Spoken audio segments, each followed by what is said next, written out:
Show me what It the takes next a lot of level work, is. Rainy. It takes a lot of work, okay? Oh, no, it's gonna be. We're actually Oh, wow. We're gonna wow. see dragon. Nice. He Okay. picked Wow. that pretty quick too. Wow, okay. Tilting at windmills. Tilting at windmills. There it is. In Take Two. Envy. Do you do It has it? potential. It's not the best, but it has potential, right? It's obviously not as good as ladder tilting, because you can't get off it anymore. But Yeah. Frenzy Frenzy Drakes. Drake also has the chance to be dead as well. I don't know. Really? That's fair because it is in Take Two. You can't really sculpt your hand size that much. That's probably true. Exactly. We saw an instant pick of Basilisk Rider right there, the 4 play points 2/2 Bane follower. That is one of the best cards in Take Two right now. So. I got to imagine Canyon of the Dragons is also insane in Take Two. Oh yeah, for Yeah. sure, definitely. It's like Zombie You don't Party. necessarily want to pick. You don't want to pick ramp, right? But if you get to go first, you ramp once. If you play Canyon on a flat board and they're on 5, have to answer it, they can't. So you just win. Yep. And I feel like Ludibrolo's had a lot of options for good cards here. Yeah, I think so too. Now we've just seen an example of why you would want wide board clear. So Yeah. And wow, another Oh, yeah. Canyon? Another Canyon? And he's already got an Oracle? he picked it. Yeah. That's interesting. I mean, his right pick wasn't good, so I guess he kind of had to. But that's interesting. Scyther and the Aqua Nereid. All right, so Envy with Dragoncraft. I'm not sure how much expertise you have with it, but what are you looking for in Dragoncraft? Actually, I'm a scumbag at Dragon main, by the way. Nice. Perfect. Oh, Dragon no. and Take Two is like they're interesting because they have the chance to just draft absolute garbage, but they could get pretty good picks. Like we see a little bit of ramp, some Basilisk Riders, and some Canyons. And if you go first, that's really really powerful. It's hard to catch up to, because you can abuse the fact that you're ahead of play point, and then you can get ahead of another play point and really really abuse that in Take Two, where card quality is much worse. And speaking of first or second, so we talk a lot about it in Constructed and like the advantage and stuff. How do you feel like it changes or does it in Take Two? Well, the thing about Take Two is that used to going second was just always better, right? Because that last evolve has always been important, but having one more lets you evolve really, really powerful targets more, right? There was Floral Fencer, there was Cudgel. You had a lot more. Your deck was full of cards you kind of had to evolve to get value out of. And Take Two has shifted away from that. You can kind of evolve just about anything in your deck and get about the same value now in Take Two. So it's more about whether you go first or second. It's more about, is your deck constructed in a way that it can play off of itself and come back from certain mechanics in the game, like Board Flood, for instance. Oh, happy pick for sure. Every time. Ooh. I think I would go with another Oracle if I had 2 Canyons in my deck. I think I would just try to be rampant to those things. And it's with a Scyther? Yep. Scyther's pretty strong. Ooh, oh my gosh. Tilting with Another the Dread tilting, Sea. though. Stop it, Rainy. Yes, the combo is built in for you. It gave you both pieces of the combo. Stop it. How can you give that up? Is there You know that Nitra? if Queen into tilting, the Queen doesn't get Storm, right? No. know that, yeah, right? yeah. If you queen into tilting, yes. Yeah. Yeah. Yeah. That's not the combo the other way. But if you play the tilting first, it is a combo. Like, what are you gonna Queen after that then? You're gonna Queen Scyther? Just stop. Yeah. Start queening stuff. Heck yeah. Why Everything not? you drop has storm. Yeah. Just start queening stuff. Yeah. Every mess 'em up. neutral you drop. That's important. If you notice, he didn't have very many neutral cards in his deck. Yeah. Did he pick up Into the Looking Glass? No. Ah, well. No. Yeah. See, See, Rainey's Dream's getting a dead. little too far ahead. I think Rainey actually is that next level already. Rainey's like, He's thinking Into the about Looking combos. He's like, okay, you draft Into the Looking Glass times He 3, had the choice. tilting It at was there. windmills, and then you Yeah. just go ham. well, actually, Rainey was playing Wolf Forest last patch, like way before Chronogenesis. He was ahead and of the now game. It became good. Oh, So I no. think actually, if Rainey thinks Looking Glass Windmills Dragon is good, maybe Listen. it is. Listen here, folks, okay? You don't know how to Oh, play no. Take Two, Into the Looking Glass, tilting at Oh, windmills. no. That's what you do. Dragoncraft every time. Hey, does I'm that just mean saying. that Portalcraft is going to be good? Because that's all I play on ladder draft. Probably. I don't see why not. No. Oh, Okay. Okay. Envy doesn't think so. I think there's going to be, in the next expansion, something magical is going to happen, and Portalcraft is going to get this one piece of thing that's going to let them tutor the Deus Ex or something like that. Yeah. You heard it here first, folks. I am so a glad piece of a Rainey's thing. not making cards for this game. Yeah. I'm so Yeah. happy. What's that? It's going to get a piece of a thing. If you ever are able to tutor Deus Ex out, That deck becomes very good. Yes, I actually agree. I think Portalcraft's great. I think the engine is awesome when you get it online. I think it's actually one of the most powerful things you can do in the game. But if you could do it consistently, we might have another dimension shift in our hands. over. Yep. Another It's D over. shift, say. Okay. Another D shift. We're getting real sidetracked. Yeah. But we'll reconnect with Envy after the game is over and get this match started. Yeah, we're living in dreamland right now. Yeah. I want to see a world where you go into Take Two, you pick Dragoncraft every time, you take the first pick Tilting at Windmills, and they take every end of the Looking Glass you find, and you just win. Yeah. Yeah. Easy. I think that's it. Everything's in neutral, and so you have, all the way up the curve, cards that can just storm. Yeah. Seems fine to me. Yeah. Yeah, why not? Just storm it down. Ramp up, put the Tilting at Windmills down, and just storm. One thing I have to say about the drafting today that's been remarkably different than yesterday is the timing in which they're making their picks. So yesterday we saw a lot of the players just flying through their picks. Today, on the EU side of things, taking a little bit more time. Do you think that it's because they're either A, not as comfortable with Take-Two, or do you think it's because they're in top 8 and they're newer players and they have a little bit of stress and they're taking their time? What do you think factors in here? I think what's interesting, I mean, when we were watching a player like DFC Lover, right? I think there was just a lot of preparation on his side, right? Because it really felt like he knew what pace of game he wanted to play. There was little mix-up of like, do I trade, do I go face?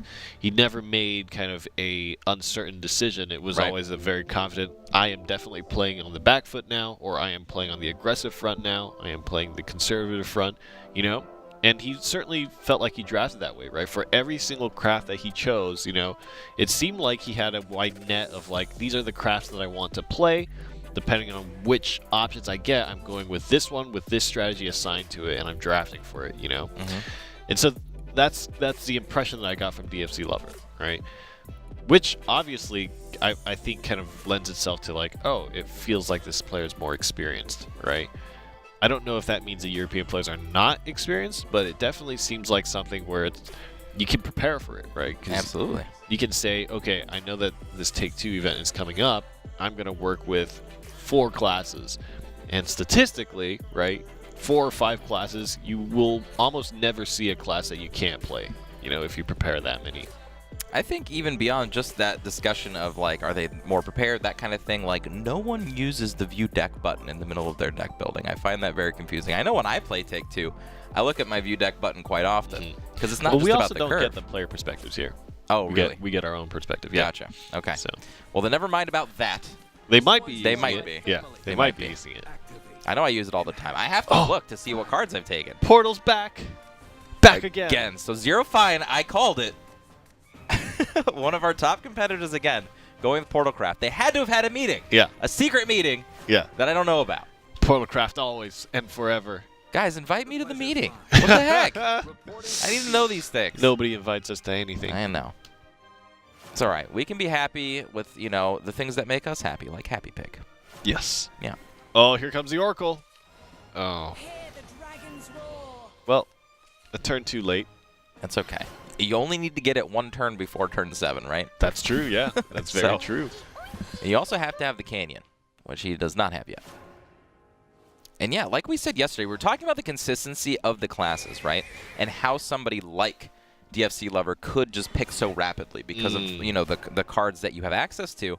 Every time we see Portalcraft, it's usually the same mix of cards. Of course, the neutrals will, switch around a little bit, but Magna Legacy, almost in every single Portalcraft deck that we've seen. You know what I mean? Like, you are expected to get this.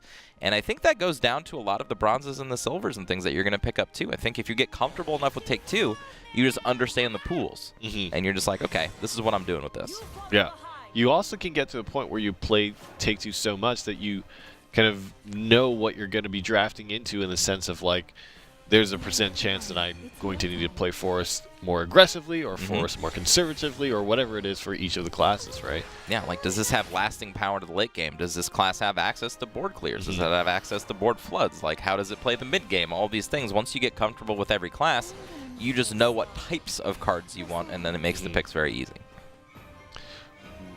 Interesting. I feel like this is a really good play here. Yeah. Like this a lot. Gonna expend the puppet immediately. I like it. And then just take over the entire board. Yeah.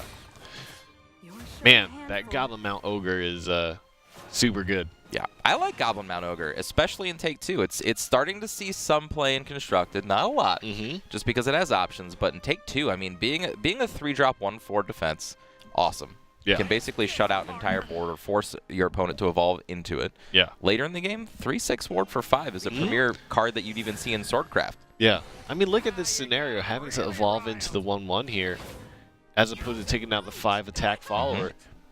That feels quite bad. Yeah, wards are amazing. I can't say it enough. And he can install Radiant Artifacts as well because he's pulled the Iron Forged Fighter. This is what we've seen before. Does he have ways to pull them out consistently? That was the question. We'll see. Isn't sitting on any Spinarias, so. Yeah, not multiple Spinarias leading up. That deck was crazy. Yeah. There it is, the Oracle before 7, and his next turn is gonna be the Canyon. Well, he does have the option to Oracle into at least one Scyther, so he can take advantage of the overflow and give it Storm. Is there a world where you don't Oracle? I feel like the fact that you have it, you should just do it. Well, and again, it has an overflow effect of drawing you a card, so maybe he wants that card. He doesn't have a Canyon yet. That's what he's looking for, you know, something towards his endgame. And essentially saving the Scythers for the same reason. Just wants to do bigger things with them. Man, I would have gone for the greed play. Always greed. I mean, look at his hand, though. He's got a couple removal options in Scythers, but he hasn't dealt any damage to ZEROFYNE yet. He needs to find something, so maybe the card draw is exactly what he's looking for. And Happy Pig showing how much work it puts in. Like, all that early game damage that was dealt, all this board presence, Happy Pig comes down, it's like, No problem. I got you. Don't worry. That's right. Be happy. That's right. Be happy, Pig. I was going to say something to the effect of, like, eat my bacon, but that's like, whoa, Ooh. that's weird. Well, Happy Pig did definitely, you know, it's a last word effect, which take that for what you will. Right. Right. Exactly. That's where my head was going with What it. exactly about this pig makes you happy? Right. Yeah, we're just going to leave that there. Anyway, Happy Pig's great. Oh my God! On curve. He should have ran. Okay, well, I guess it was too late anyways. Yeah, no, he's good. This is a perfect turn to draw it. And this is actually going to set the tone for the rest of the game. Like, we saw ZEROFYNE not really be in this game that much, but now Canyon of the Dragon's installed. Yeah. And he's still got that card draw, too. He does have the card draw and the Scythers to basically just keep pushing the board. This is going to start getting rough for ZEROFYNE. He does still have 2 Evolution Orbs left. Does have that Gruff to make things a little easier. But I think that Gruff is target numero uno here. Oh, wow. Oh, gosh. There's just so much good removal on the side of ZEROFYNE. But I do think he needs to think hard about how do you set up a board state that is strong enough to push things over, because we've seen so many games where it's like we have a strong hand, we have a strong setup, but it's all used to just go back and forth and do negligible damage, and at the end of the whole thing, you're down resources and you've gotten 2 or 3 points of damage only, you know? Yep, I don't know. DISLUDIBROLO's hand is pretty good. Pretty good. Now, of course, a bunch of Radiant Artifacts being put in the deck will be good at some point, but, you know, he's got to draw them. That Magna Legacy is not doing too much work yet. Man, he needs to swing 2 followers into that thing. Well, I guess the Scyther will remove it. The first time I've seen a Gygas actually put into play. Oh, wow. Are you kidding? All the Scythers. Is he going to install one for damage? Is the question. He needs to start getting some damage in. Looks like he wants to save them all for the options. Good choice. He's got 1 more dragon here. Yeah, this deck looks great. Got plenty of Bane, plenty of Endgame. He also has the option to turn a card in his hand into a 6-play 0.55 with Storm to help him finish a game out. So once he draws a bad card, which we haven't seen yet, he might just get rid of it. Interesting. There's just so little artifact drawing options for ZEROFYNE. We know that he already has 2 Radiants in there, and he has the opportunity to put 2 more. I'm just going to put this out there. If ZEROFYNE loses this, that will be the 3rd top contender to pick Portalcraft and fall out in the loser's end of the top 8. It's definitely looking difficult. This Goblin Mount Demon with the Evolve feels not great because there's a Bane card just on the table already. Mm-hmm. But Canyon of the Dragons is forcing that situation. It basically just took away all the rest of ZEROFYNE's evolution orbs, which he was in advantage on against Ludibroolo. One card literally took out all of the evolution orbs on the side of ZEROFYNE. That does not feel good. However, ZEROFYNE's still not in a terrible position. He's still at 20 defense, past the Canyon of Dragons. But if a second one comes out, I don't know what he's going to do about it. Mm-hmm. That Avowed Strike was great. That's a card that we haven't seen in a while. Yeah. Avowed Strike, always good. I really like the Mr. Full Moon too, just in case there's a big, tough follower that comes down. Yeah. Stats are so important in Take Two. You know what card I've always been interested, or interaction that I've always been interested in Take Two? To see a Zeus followed by a Mr. Full Moon, it's like that Zeus is going to, you know, get me turn after turn. Mm-hmm. Does Mr. Full Moon really make it that less threatening? You know what I mean? Because you still have to get rid of it somehow. And one attack is all you need on a Bane follower. Mm-hmm. Yeah, it just changes the dynamic of the card from swinging face to just going board clear. Yeah. Again. Wow, the card advantage is incredible. This deck looks like it's just perfectly crafted. Yeah, and no one up until this point that we know of has picked Dragoncraft. Mm-hmm. And this game, it's looking phenomenal. This is just so sad for ZEROFYNE. He has all the artifacts in his deck, no way to pull them out, and so his Magna Legacy is just sitting there. Just sitting there. Not charging its lasers. I want to see a Jabberwock. It's probably not going to see play, but I want to see the Jabberwock played. Dang it. Yeah, just so many good options. It like turned around too at the beginning of the game. It was just like, this hand doesn't really do anything, and then he just started drawing a string of good cards and just never stopped. Yeah.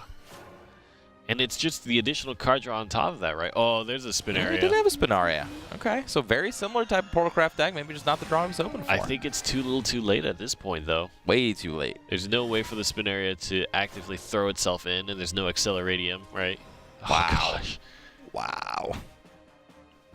Okay. All right, Ludibroolo, slow down. I mean, if he just swings everything face, he Has the sets up the Scyther. Scyther. Yep, that's that. Yep. Wow. That game looked very one-sided. ZEROFYNE gets taken out. I mean, Dragon Oracles for card draw, 2 Avowed Strikes, the Canyon of the Dragons, right?